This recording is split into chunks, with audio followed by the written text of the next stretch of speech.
for democracy at work. I'm in a remote location trying to be safe, as I know all of you are trying as well.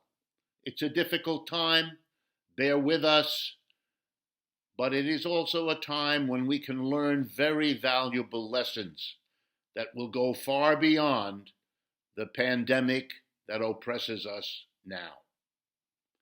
One of the lessons to be learned, and I as an economist am acutely aware of it, one of the lessons to be learned from the virus we're now living with is the utter inefficiency of capitalism.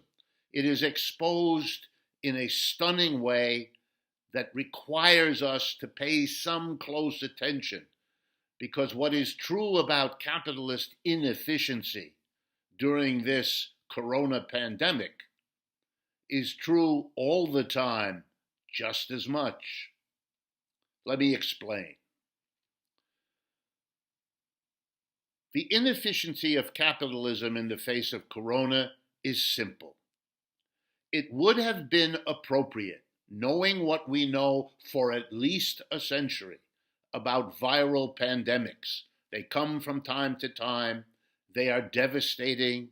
They have to be controlled so they don't spread from one person to another, etc., etc.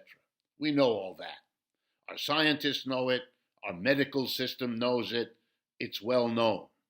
In the face of a well-known danger that periodically recurs, the only rational, efficient human response is to prepare for it, to plan for it, to have ready to go the means to minimize death, sickness, damage, and loss.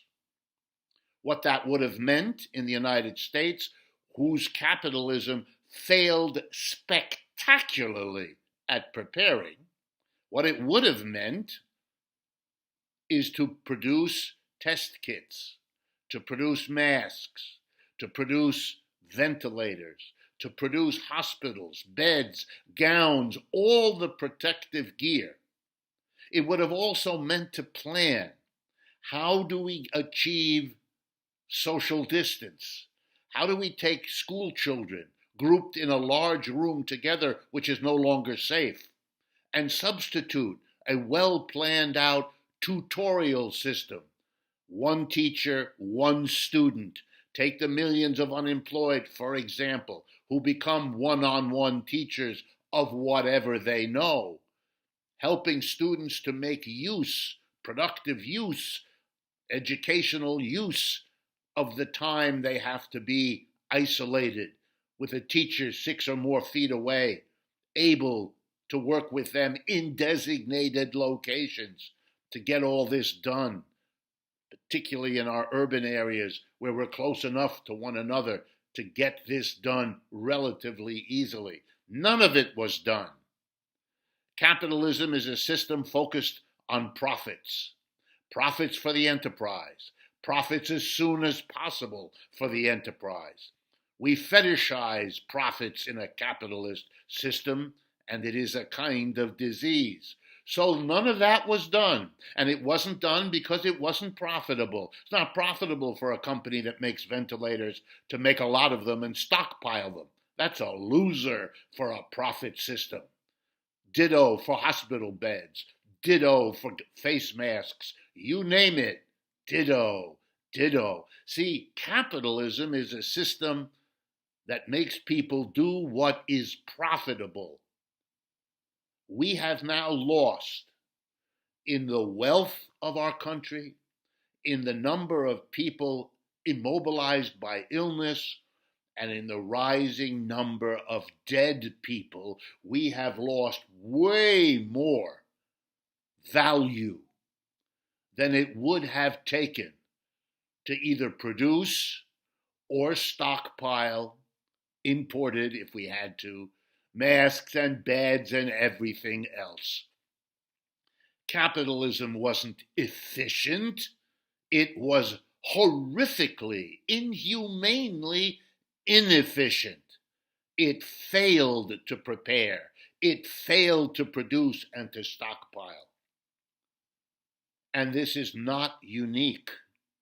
Capitalism, with its profit motive, is not efficient. It never was. It's not efficient to provide affordable housing for everybody. What does that mean? It's not profitable. If you took homeless people and you provided them finally with the jobs they could do, the incomes they could earn, and therefore the housing they could afford, the benefits to our society on many levels would be enormous. But we don't do that. Not because it's not efficient to do it. It is. It's also the only humane thing to do.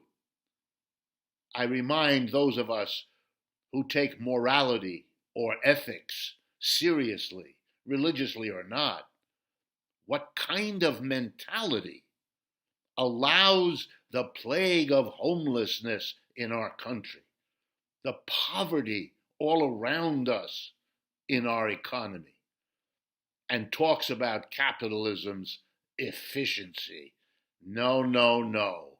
It wasn't efficient dealing with the coronavirus. It's not efficient dealing with the homelessness problem.